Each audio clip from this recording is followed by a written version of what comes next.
Chapter 6, A Piece of Junk. The next day, I got to school early. I needed to speak to Zeke before first period.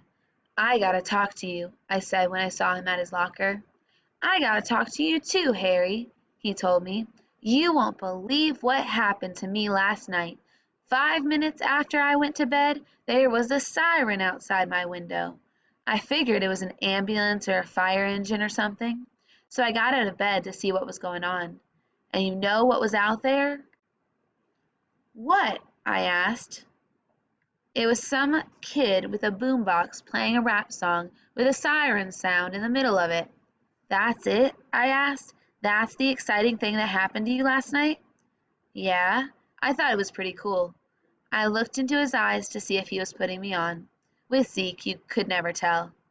"What did you want to talk to me about?" he asked. "You really don't know, do you?" "No," he replied. "How could I possibly know?" "So you didn't do it, did you?" "No," he said. "Well, that depends. Do what?" I told him about the cell phone and my text conversation with Harry Houdini. He couldn't believe it either. "Your story was way better than mine," he admitted when I finished. "The guy was really convincing," I said. "He knew everything about Houdini. He even knew that Houdini had a bullet stuck in his hand for most of his life. Hardly anybody knows that." "So who was it?" Zeke asked. "I don't know," I told him. "I thought it was you." "I swear it wasn't me," Zeke said. "And how do you even know it was a guy? It could have been a woman. It could have been a kid. It could have been a bot. With text, it could have been anybody." "You're right," I agreed. "I have no idea who it was." "Do you think it really could have been Houdini?" "I don't believe in ghosts or supernatural stuff like that," Zeke said. "Me neither," I replied, "but you never know. Weird stuff happens." "Did he try to sell you anything?" Zeke asked. "Did he ask you for money or your social security number? That would be a sure sign it was a scam." "That's the thing," I told Zeke. "He didn't ask for a dime. It was like he just wanted to talk to somebody." "I'll say this much," Zeke told me. "That was a great prank." I wish I had come up with that idea.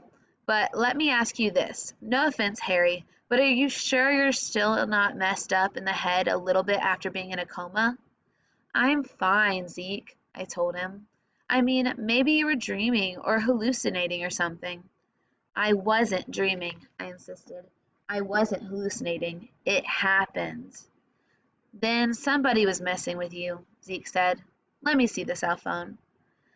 I was about to get the phone out of my backpack when the bell rang for first period. I had to go to math. Zeke is in the other fifth grade class, and he had history. "I'll bring it with me to lunch," I told him. Lunchtime finally came, and Zeke waved me over to a table in the corner where we could have some privacy. I pulled out the cell phone out of my backpack and handed it to him. "A flip phone?" he asked, chuckling. "Who gave this to you? Alexander Graham Bell?" "Funny," I said. "I know, it's a relic." "They probably had phones like this when Houdini was alive," Zeke cracked. "Who gave it to you?" "I don't know," I told him. "I found it with all the flowers and candy and stuff in my room when I was in the hospital. There was no note or anything with it." "Maybe your mom gave it to you." "Maybe she wants you to have a cell phone so you can reach her in an emergency." "It wasn't my mom," I said. "She told me just last week that she didn't think I was ready for a cell phone. And if she did give me one, she would have said something." "You didn't tell her about this, right?" Zeke asked. "No way, not yet." "Well, that's good," Zeke said, handing the cell phone back to me. "Turn it on." "I can't turn it on," I said. I told him. "The battery's dead. It died last night while I was texting with the Houdini impersonator." "Then we need to get a charger for it, or a new battery," Zeke said. "How much money do you have on you?"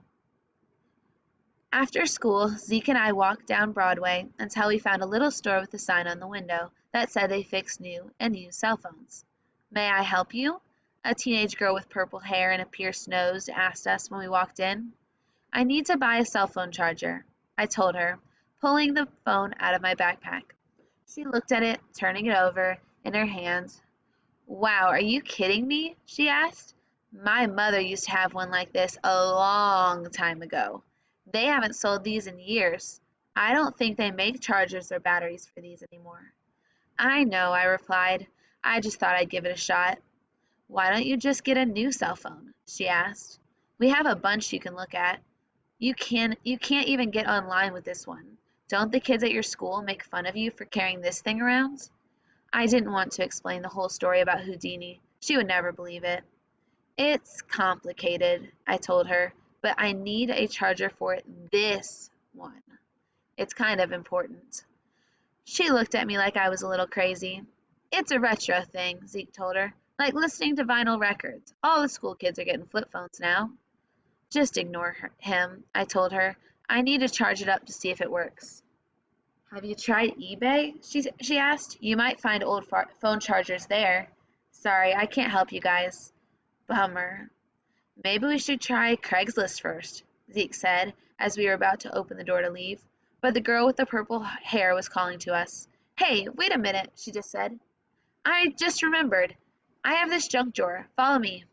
She led us to the back of the store, where she opened a big drawer and said we could rummage around in there as long as we liked.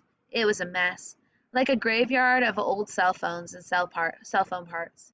There were a bunch of chargers in there. I tried a few with the jacks that didn't fit in my phone, but the fourth or fifth one seemed to fit.